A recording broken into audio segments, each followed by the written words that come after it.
Excuse me. Let's go.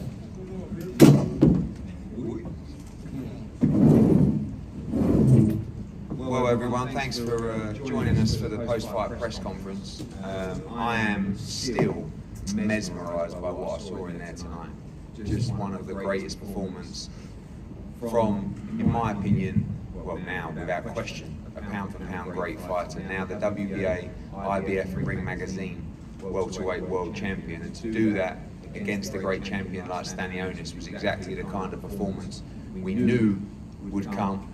But to do it on that platform, in that moment, shows how special Jaron Ennis is. So congratulations, Jaron, and we open to the floor for questions. Yes. Kevin Garcia with Fight. I mean, my first question for you is, coming off your last fight, there was talk, there was chatter, there was hotel opportunities. You obviously silenced all those dollars today. How do you feel, thinking about that talk and what you just did today? That's what y'all was waiting for. That's what I was looking for. Yeah, y'all seen it. Y'all seen it firsthand. Good responses. And it's congratulations on an amazing win. Like I said, the last two fights, you put your heart out there, did everything you can. This fight, we seen you, a whole different man. A lot of body shots. And we spoke the last fight, that was not too many body shots. A lot of hooks, uppercuts. You took them out in a beautiful way. What's next for you? What you want? Right now, like I said, I'm enjoy my win. I'm enjoy my win, chill with the fam. Enjoy this IBF, the WBA, and Ring Magazine. Sit back and talk to the team. We'll see. You showed off a lot of talent with your defense tonight, but it also seemed like you had a lot of fun tonight. And that was something that you really wanted to do. To show out your fun side, along with the defense and along with the offense. For sure, that's like I said before. I don't want to sound repetitive, but when I fight top of the line guys, good guys, that's what you're gonna see. You're gonna see a whole different me. When I'm in the ring, I'm in my happy place. So, when I got a top guy and I'm fighting for something, it's a whole different story. Can't nobody mess with me. Bruce, how's it feel to win the title here in Atlantic City, especially the crowd support you got here from the Philadelphia fans? I feel great. Iconic place. Yeah, it's a blessing to be able to, fight here at Borough Hall. And Eddie looked like he was staring at you when he was going back to the corner, when you both were going back to the corner. Mm-hmm. Based on that, were you surprised that the fight was stopped at that point, or did you think he had enough fun? No, I was just repping my agent. I was just picking it up. I knew he was going to go, the way from the second round, from certain things he was doing, I'm like, I've been really wanting to pick it up, but my pop was like, my dad, my team, he like, not yet. Just take your time, chill, have fun, and stick to the game plan, let it come. Boots, can you talk to us about the trajectory over the last few fights? You've gone from Roman Villa at the smaller room here, 2 back-to-back fights in Philly. The last fight was against a guy you'd already fought before. The previous one before that was a replacement opponent. You've now unified the titles here in Atlantic City. Talk to us about that experience and the experience over the course of the last 3 fights. Great experience. I made history fighting in Philadelphia at the Wells Fargo Center. I think it was like 14,000, 15,000. The first to do that. Came back, did it again. I think I did like 10 or 11 or something like that. And then we fight here at this iconic arena at the Boardwalk. Everything falling in line. It's perfect timing. And what would you like to do next? Like I said, I'm gonna sit back and talk to the team. I'm gonna enjoy this win, enjoy this victory, and we'll see. Jaron, Eddie Hearn. Yes. What would you like for your champ next?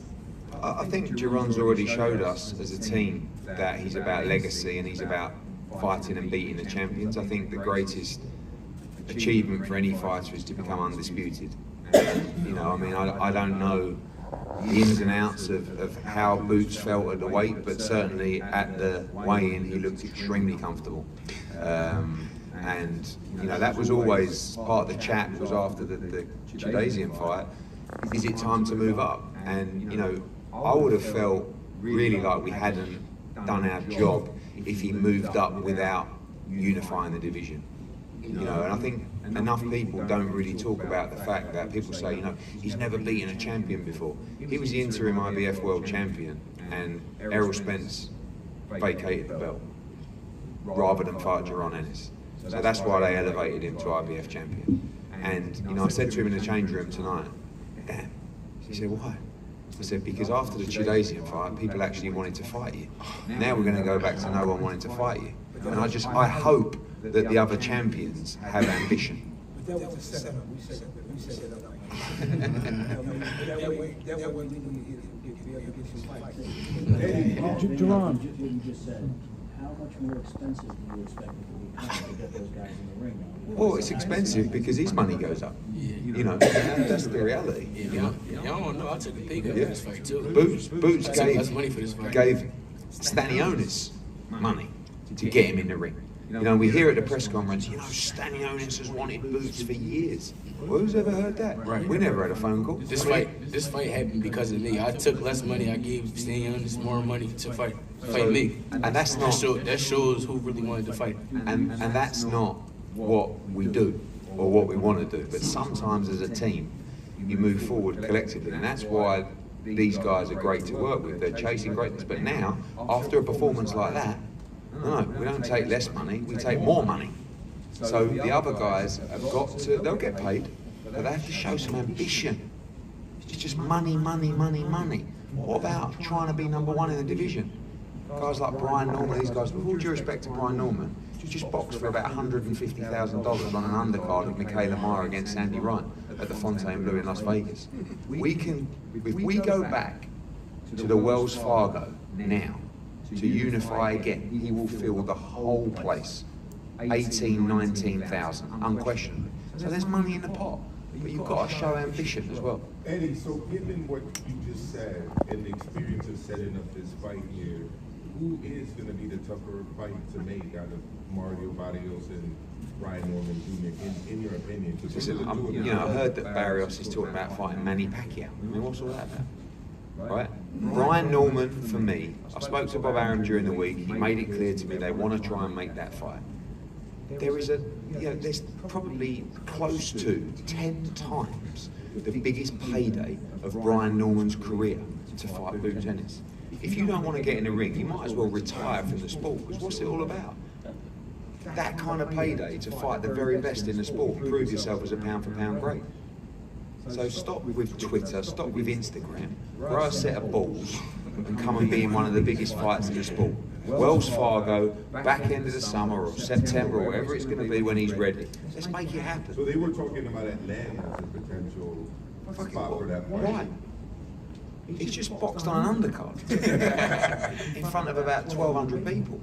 This guy, you know what he said, 15,000, 12,000, 9,000 tonight, whatever it was. Come on. And that's what I said to those guys last time. Oh, we're not going to Philadelphia. Where do you think the money comes from? You know? So this is not about being disrespectful. But Brian Norman's a great fighter. Don't we want to make great fights for the sport?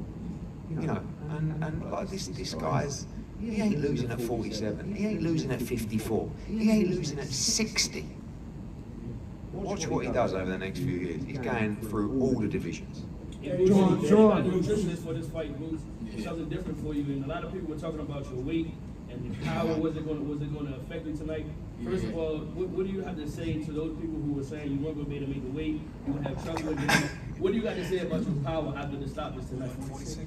Yo, I don't know. People, y'all social media people crazy. I seen so many people talking about, look, weight drain. I was, you know, like, he gonna make weight, this, that, and the third. I was at weight on Tuesday. I didn't work out since Tuesday. I ate the day before the weigh-in. I make weight 147 easy. You know, y'all don't know what y'all be talking about. Y'all just be talking on the net, and y'all gotta chill. At this weight that they were complaining about your weight. You seen it, and I really was like just getting in my bag, getting in my groove for real. Like I said before, none of these fighters get best of me. I'm the best in the world.